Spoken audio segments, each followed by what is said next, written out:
Today we are going to discuss about inflammatory bowel disease. Now, definitely you will not get any case, any long case or short case or any clinical cases regarding inflammatory bowel disease, not in your MBBS level or even in the FCPS, but theoretically a lot of questions comes and many of our students have a difficult time answering those questions. We have some confusions regarding the different types of inflammatory bowel disease, its pathophysiology and other aspects. So I thought this would be an interesting discussion for us today. So inflammatory bowel disease, you can see from these words that it's inflammation of bowel. So what are the important aspects of it? For example, inflammatory bowel disease, it mainly involves the large bowel, but any part of the bowel can be involved, right? Any part of the bowel can be involved. Many of us are also suffering from such diseases. The commonest of the two diseases are the ulcerative colitis and the Crohn's disease. These are the two things that we all know of. So what are the features, some of the features? These are chronic diseases. That means they are long lasting.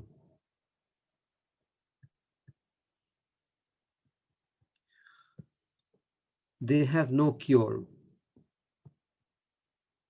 but they can be controlled.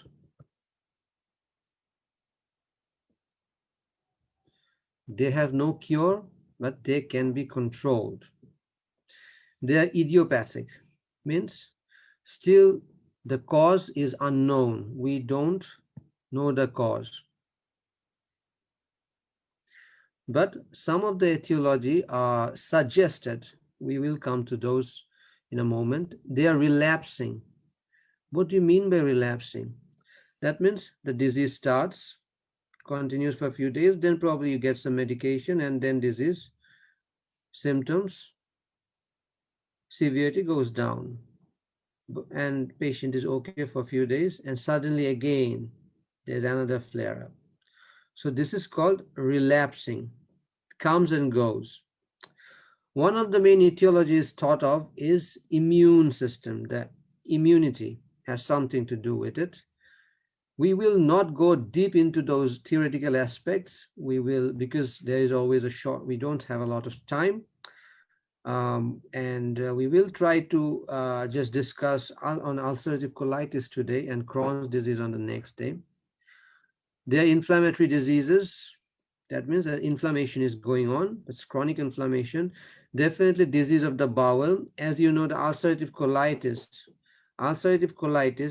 involves, as the word says, the colon, right? But the Crohn's disease, it can involve any part. The Crohn's disease can involve any part of the colon. Sorry, any part of the alimentary system, starting from the mouth to anus. You will see patients having Crohn's disease have oral ulcers, aphthoid ulcers, and they can have anal fistula, even perianal abscesses. So, ulcerative colitis involves the rectum and colon. The rectum and colon. And Crohn's disease involves any parts of the gastrointestinal system, starting from the mouth to the anus. And they may have some extraintestinal features. Extraintestinal features, meaning you'll see they commonly involve the joints, the eyes, and the skin. We will come to this momentarily. Now, if we try to classify this, the typical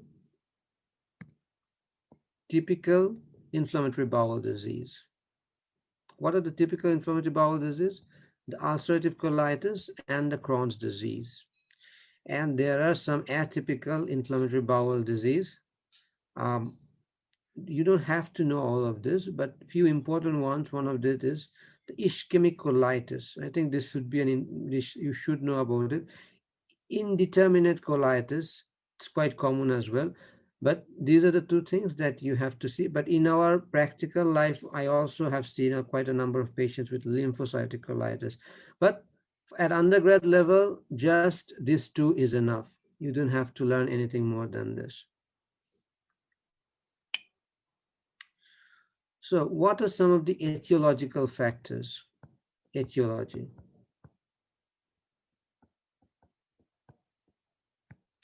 Causative factors.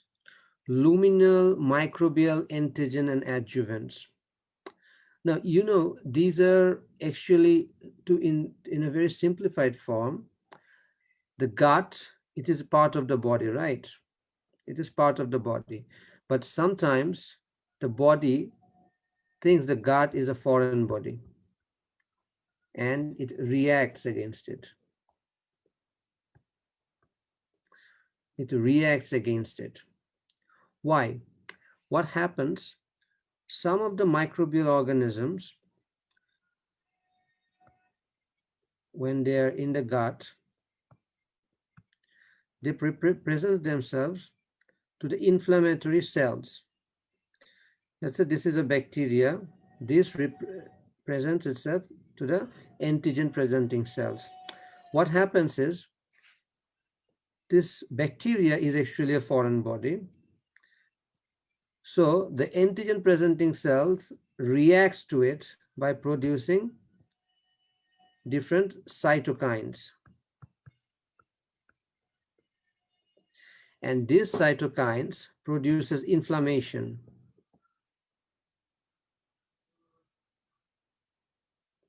And this inflammation, as a result, destroys the intestinal lining or the intestine. So this is actually, in short, the pathophysiology. What happens? These microbial organisms, our body actually reacts to these microbial organisms, but in the end, it also produces toxic substances which also destroys the intestine. Now, this is actually regarded as one of the main cause of inflammatory bowel disease. Immune response, I've just discussed. Genetic susceptibility. Quite often, if you get a patient with inflammatory bowel disease, and if you ask them about their family history, quite often you will get that there is a positive family history. Environmental triggers. What can one of them? For example, smoking. This is very interesting, really. Smoking. This is one of the environmental triggers for Crohn's disease. Patient who smokes can have severe colitis.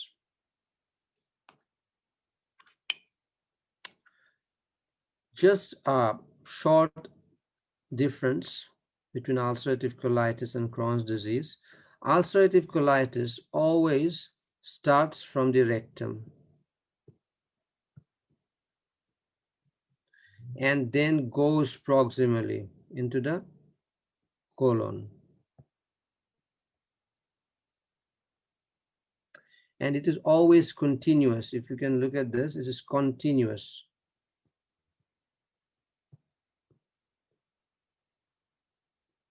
Right? On the other hand, Crohn's disease mainly involves the small intestine, especially this region, in and around the terminal ileum, and then the colon. And they are skip lesions. That means a part is involved, then another part is not involved. then another part is again involved. So these are called skip lesions. Skip lesions. And another difference is ulcerative colitis always involves the rectum and the colon. Usually no other part is involved. But the Crohn's disease involves any part from the mouth to anus. On the other hand, ulcerative colitis, ulcerative colitis only involves the mucosa and the submucosa. These are the parts that is involved. On the other hand, Crohn's disease involves all layers of the gut. That is called transmural inflammation takes place in case of Crohn's disease. So as you can understand, there is a transmural inflammation. So that means if there is an adjacent bowel over here, which also has transmural inflammation, there may be a fistula formation. There may be a fistula formation between the two bowels in case of Crohn's disease.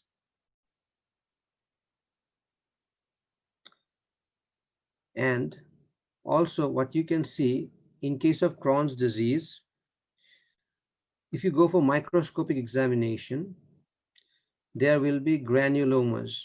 Granuloma, that is one of the signs of chronic inflammation, right? Granulomatous inflammation, but non-caseating. Remember this, non-caseating.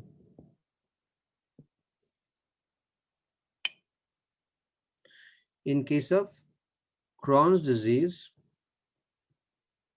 it is non-caseating. Granulomas.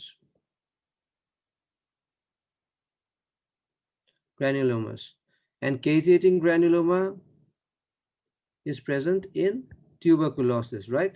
So that's how you can differentiate between Crohn's disease and tuberculosis, right? Okay. So fissure formation and fistula formation are common in Crohn's disease, which are uncommon in ulcerative colitis. And again, as because there is transmural inflammation in case of Crohn's disease, there's always a chance of stricture formation. On the other hand, in ulcerative colitis, rarely there is any stricture. So we will discuss in these things in greater details, but today I mostly want to concentrate on ulcerative colitis. So as we have already discussed, it always involves the rectum, then goes proximally into the colon. And it has some of the extra intestinal manifestations, like it involves eyes, skins, joints. We will discuss all of this. More importantly, the peak occurrence of this disease is usually in the younger ages, during the age of 20 to 40 years.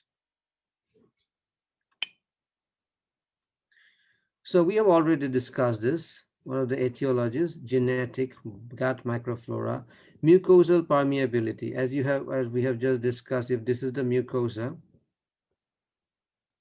the more permeable the mucosa is, the more chance of the bacteria to enter the gut wall, and as a result, when they are presented to an antigen presenting cell, the cell in return produces an immune response which ultimately destroys the gut wall.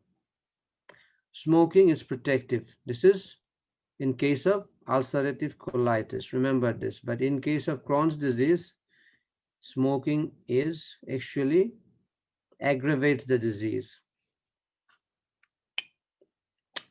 So, pathology. I'll try to keep this discussion as simple as possible. Again, remember, it always starts in the rectum. Rarely there's a rectal sparing. Now, practically, sometimes you will get patients who has no problem in the rectum, but has problem in the colon. What is happening is, some of this patient, for example, if this is the rectum and if this is the sigmoid colon, some of the patients you'll see that in the sigmoid colon there is inflammation, but the rectum is clean. What is happening here is that the patient has been taking topical medications. For example, maybe steroid, topical meaning maybe suppositories or enema, which if you take suppository, it usually works very well in and around the rectum. So the disease is in remission in the rectum, but they did not reach the upper colon. So there's disease in the colon. Now remember, this is not normal. This is when the patient is getting treatment. Naturally, the disease always involves the rectum and then extends proximally, which is in a continuous manner, diffuse, and involves only the mucosa and submucosa, the superficial two layers. There may be chronic mucosal ulceration. There may be chronic mucosal ulceration, granulation tissue. Remember, I said granulation, not granuloma. There may be, because there may be the ulceration. In case of chronic ulceration, there may be granulation tissue. Remember, not granuloma. That is in case of Crohn's disease. And that's a microscopic finding, right? And pseudopolyps may be found. What happens is, this is due to chronic inflammation and edema. The pseudopolyps. There are islands of mucosa which becomes edematous and forms the pseudopolyps.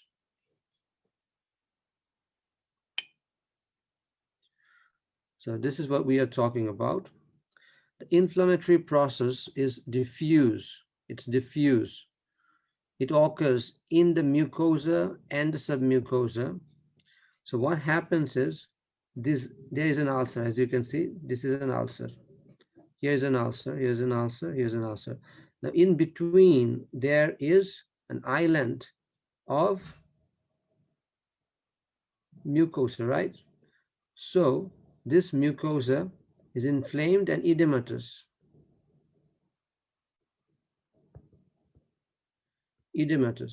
And as a result, this has formed.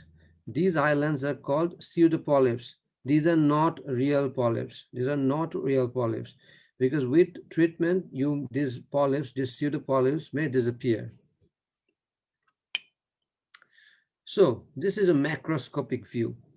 Now, this is the rectum.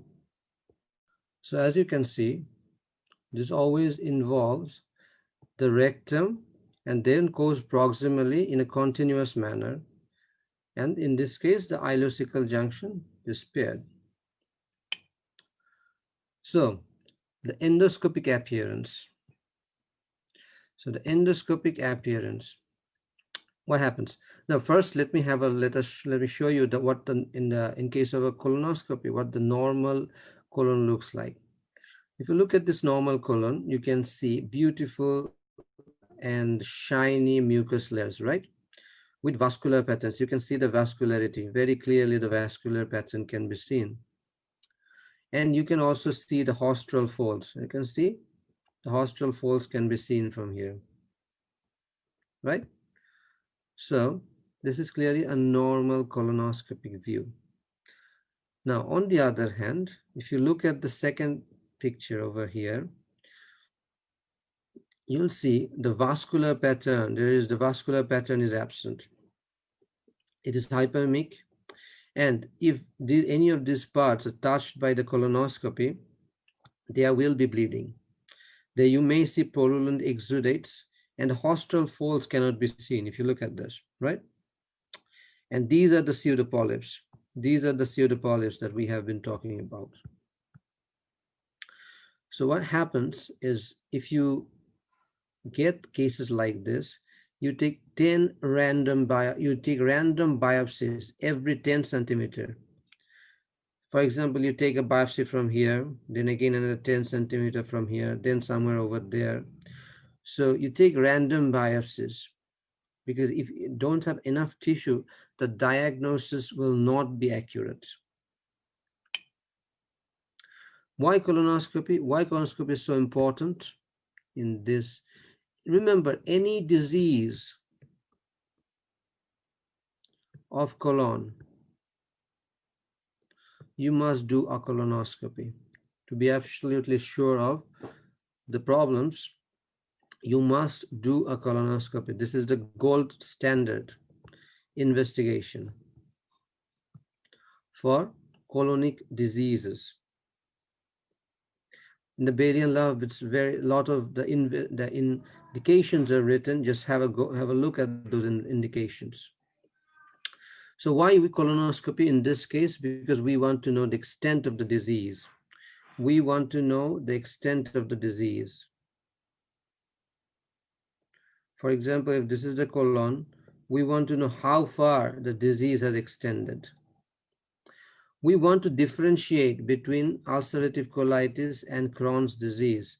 Sometimes it can be extremely difficult, but in case of ulcerative colitis, there is a continuous disease. In case of Crohn's disease, there are skip lesions, right? So that's one way of differentiating between ulcerative colitis and Crohn's disease.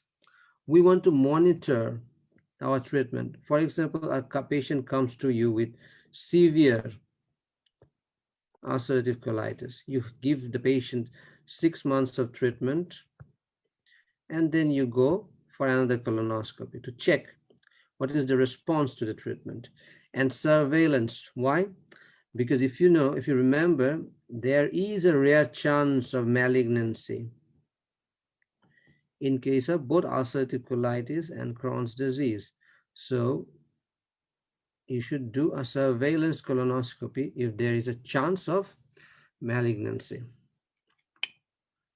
So the microscopic appearance, again the microscopic appearance. So if you take a biopsy of this mucosa, you will see that increased inflammatory cells in lamina propria and crypts of Lieberkühn. If you look at this, the crypts,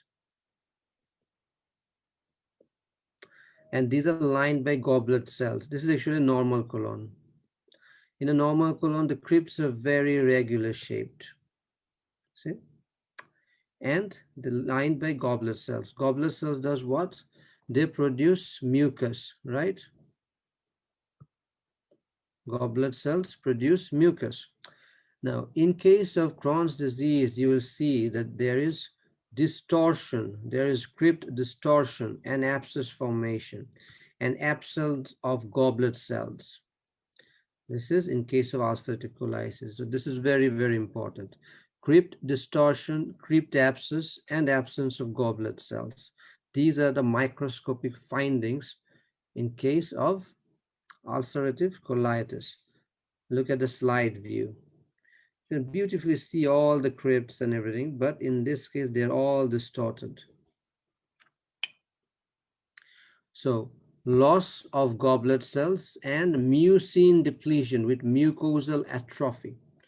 This is what happens in ulcerative colitis. It's very, very important, very important.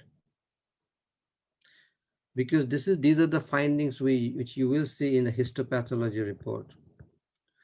In the histopathology report, this is the only way you can differentiate between ulcerative colitis and Crohn's disease.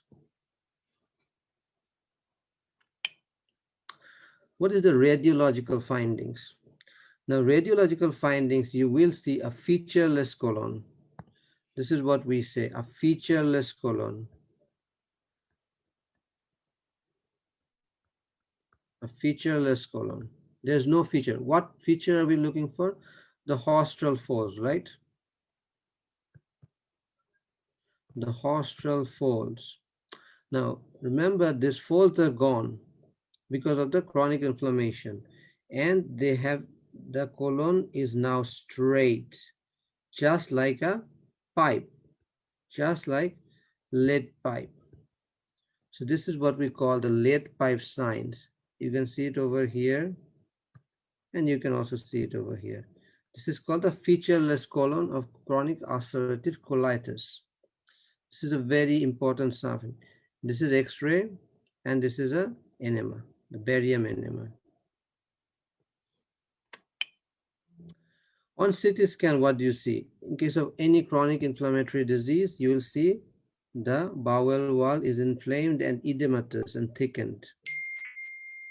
If you look at this, the bowel wall is inflamed, edematous, and thickened. And there may be inflammatory stranding of the mesentery. Okay.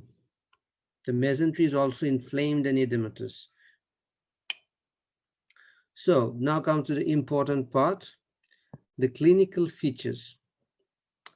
Clinical features. Now, as we know, in case of ulcerative colitis, any part of the colon may be involved, right? So if it involves the rectum, only the rectum, then you will see parectal bleeding. Tenesmus. What is tenesmus? Painful urge to defecate without resultant inflammation. Because the rectal mucosa is inflamed, it is always irritable. It always feels like a foreign body sensation over here, and patient goes to the toilet multiple times. And there is a mucus discharge. Mucus discharge. So these are features very similar to that of cancer, right? So we must differentiate between cancer and ulcerative colitis. Then, if goes proximally, then there is bloody diarrhea and urgency. Remember, pain is very rare in case of ulcerative colitis because there's no stricture, which is pain is actually common in Crohn's disease, but very uncommon in ulcerative colitis. But pain happens in ulcerative colitis when there is a toxic megacolon. What is toxic megacolon? Because of chronic inflammation, the walls become so weak and there's huge dilatation of the wall. And in radiology, you'll see there's more than, if they're more than 6 centimeter, then, and increasing in size, then we call it a toxic megacolon. And when there is extensive colitis, there are systemic features,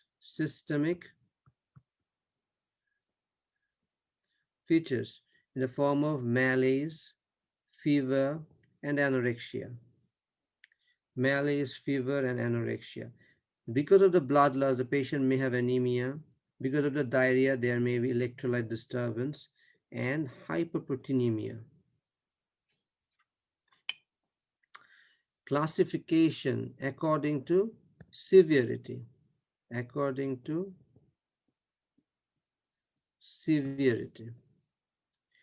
If the patient is having less than 4 motions per day, with or without bleeding, and there is no systemic signs. What do we mean by systemic signs? Systemic signs, it means high temperature or fever, then tachycardia, anorexia, malaise, and all these features. So if the patient is having more than four motions per day, with or without bleeding, and with mild systemic features, then it is called moderate. When it is severe, when there is greater than 6 motions per day, definitely there will be bleeding. Significant systemic features, that means tachycardia, high rise of temperature, malaise, anorexia, then it is severe. And if you go for the inflammatory markers, for example, C-reactive protein, then ESR, there will be a rise, significant rise in these inflammatory markers. Then it is called severe. And then comes fulminant. When there's more than 10 motions per day, definite bleeding, severe systemic features, so much bleeding it requires blood transfusion. Then it is called fulminant. In case of fulminant colitis, there is this as an indication for surgery.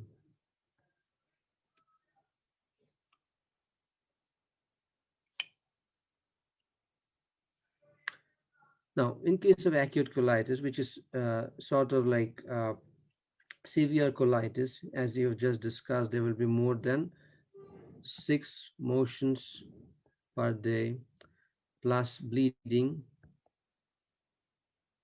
abdominal pain, systemic features, fever, tachycardia, anorexia, nausea, vomiting. All these features may be present with raised inflammatory markers.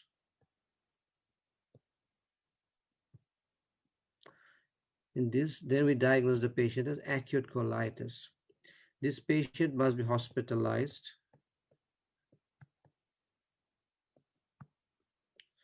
Intensive medical therapy should be given, fluid resuscitation. What do we mean by intensive medical therapy? This patient may need intravenous medications. Most important is steroids. Resuscitation definitely is important. If fails to improve, then surgery is needed. Patient must be monitored. There should be a stool chart. Every time the patient passes bowel, make sure you see what the contents are, whether the bleeding is increasing or not. Repeat X-ray is a must because you want to check whether there is a chance of toxic megacolon.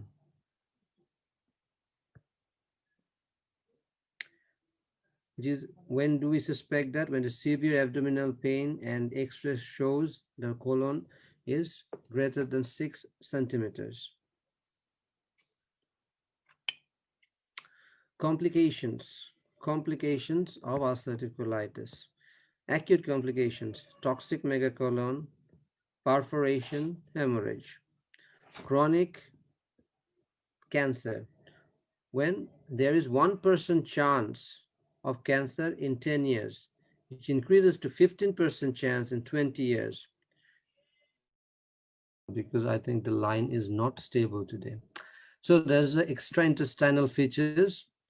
As I just discussed, there is joints are involved, especially large joints, sacroiliitis, ankylosing spondylitis. Liver is involved in the form of sclerosing cholangitis. Skin is involved, erythema nodosum and pyoderma gangrenosum, and eyes, uveitis and episcleritis. I will not to delete. I think we should finish earlier today because the line is very unstable. I have no idea why this is happening. Again, we've just discussed this, so I don't think we have to go through it again, but just have a look. Mild, moderate, and then severe. We have discussed all of this, right? Fulminant disease, we have discussed this. True love and width severity index. This is also very easy to understand. Now have a look at this patient. I will discuss this. Fulminant, severe, mild. All of these are discussed, right? Blood in the stool, temperature, pulse, hemoglobin level, and ESR. So accordingly, we have just discussed the classification. This is called true love and width severity score, or severity index. Endoscopic index, we have also discussed this. Granulation tissues, that's because during any part that is ulcerated, there will be granulation tissue formed. Vascular pattern, loss of vascular pattern, mucosa becomes friable, right? And mucosal exudates will be found. So treatment, again, like all malignancies, ulcerative colitis is not a malignant disease, but it also requires a multidisciplinary team, which involves, number one, the gastroenterologists, the nurses, the nutritionist, the stoma therapist, because you may need a stoma. I'll discuss this. Psychiatrists, psychologists, social workers, and lastly, the surgeons. I'm sorry I wrote surgeons here. The surgeon should be the last one here. Because if all everything fails, then surgery is what is necessary. The surgery is not the immediate treatment of this disease. First, you treat this patient medically. If it fails, then only surgery. So surgeons should be the last really. So therapeutic pyramid. This is a very simplified version of the treatment. Now remember, mainly what we use here are the aminoglycosides or the 5-aminosalicylic acids. This is the aminoglycoside. These are the mainstay of the treatment. 5-aminosalicylic acid like mesalazine and sulfasalazine. These are the mainstay of the treatment. Long-term treatment, these drugs are quite safe and they can be used for long-term. And topical steroid, not systemic steroids. These are this treatment for mild disease and long-term when the patient is in remission. In case of moderate disease, we may have to give systemic or oral steroids. And in case of severe disease, surgery may be necessary.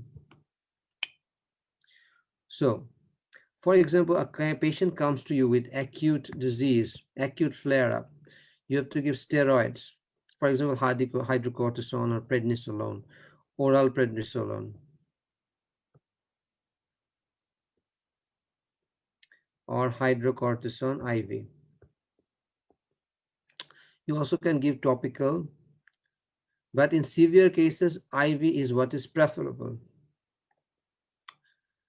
And to maintain remission, for example, long-term maintenance, we give 5-aminosalicylic acid derivatives like mesalazine and sulfasalazine. This mesalazine is, we get it in 400 tablet is 400 milligrams. We usually at initial stage, sometimes we use 3 plus 3 plus 3 daily. In terms for mild disease, then we may give 2 plus 0 plus 2. So this is actually high doses sometimes necessary to for maintenance.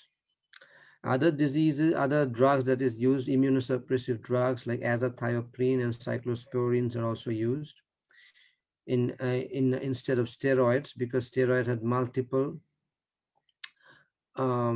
side effects. And within 2 days of use of steroid, the patient will complain that puffy face,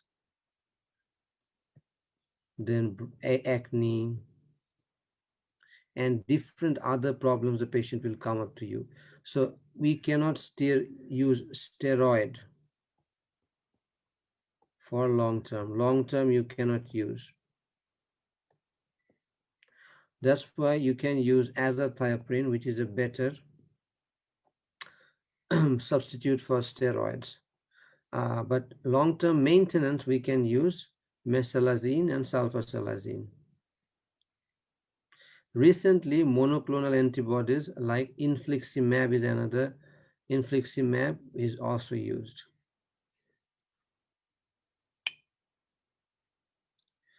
Indications of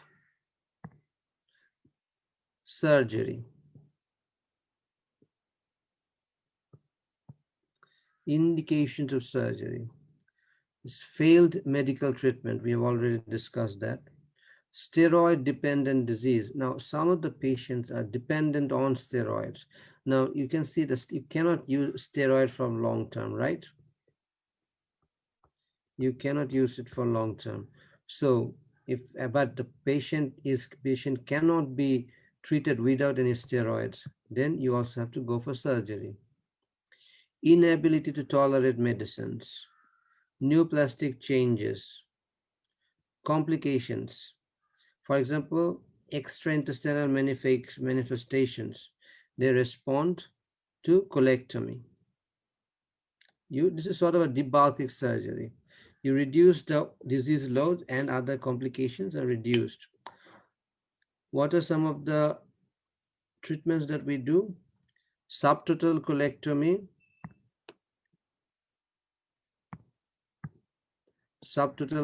with ileostomy. This is the emergency surgery. For example, a patient comes to you who is old, aged patient, and frail patient with severe colitis.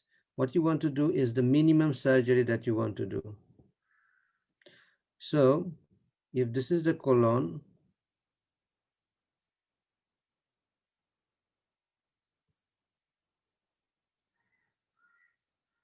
now remember, the most involved part is the rectum and the sigmoid colon, right? But in case of severe colitis, which also involves the colon, we try to reduce the disease load.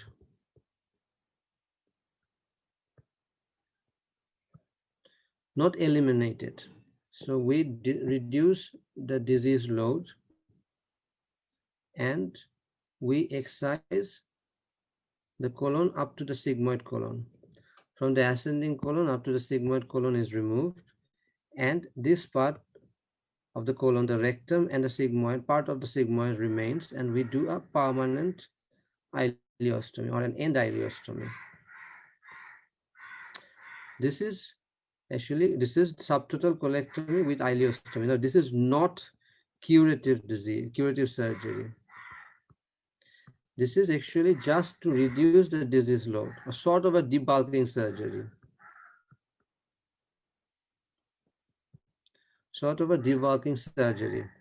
Which, and the rest of the colon, whatever is remaining, we can give this patient topical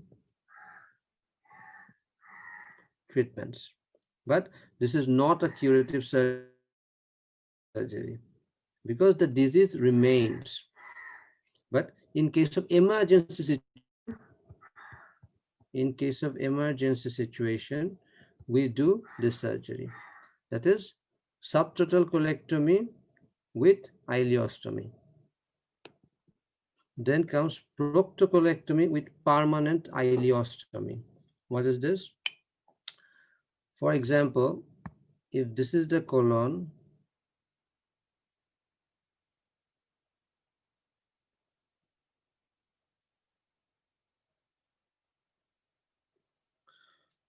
we remove the whole colon, the ascending, the transverse, the descending, the sigmoid, and even the rectum and the anal canal.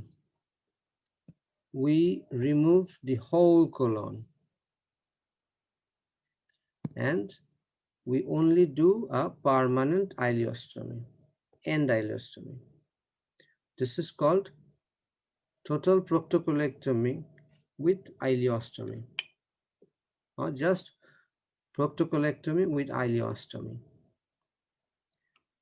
Next, we do another surgery. This is actually the best surgery for this ulcerative colitis, restorative proctocolectomy with ileal pouch. What we do in this case, let's say this is the colon again.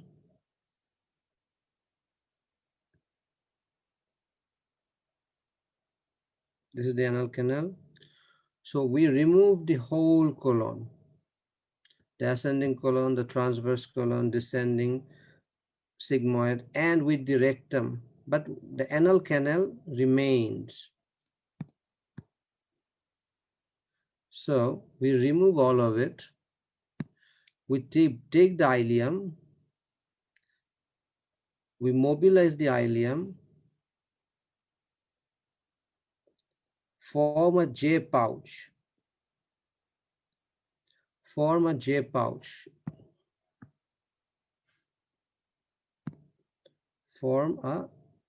look at this is a J pouch. This is a J pouch.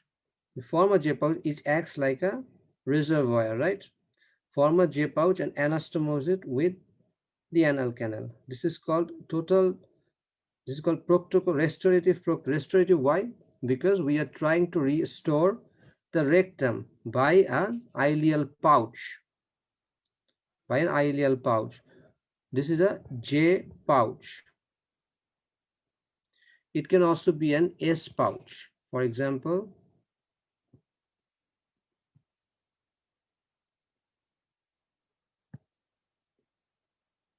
like this, it can be an S pouch. If this is the anal canal, this part is anastomosed with the anal canal. It can also be a W pouch.